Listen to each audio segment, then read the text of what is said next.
Want glowing skin, fewer wrinkles, and boosted energy in under 10 seconds? Splash your face with cold water. Here's why it works. Most people start their day with hot showers and groggy faces. But heat can make your skin look puffy, tired, and aged, especially first thing in the morning. Cold water triggers the diving reflex, tightening skin, shrinking pores, and increasing blood flow to the brain and face. It also reduces facial inflammation and may stimulate vagus nerve activity, which helps lower stress. The trick? Use ice-cold water immediately after waking.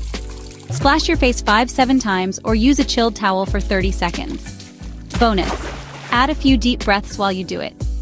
With consistent use, you may notice tighter skin, brighter complexion, reduced puffiness, lower anxiety, and better focus. Your new 10-second ritual. Wake up, splash with cold water, breathe deeply, then go to your normal morning flow. A simple reset for your face and your brain. Try the cold face splash every morning for 5 days and feel the shift. Subscribe to Biovate for more tiny biohacks that make a massive impact.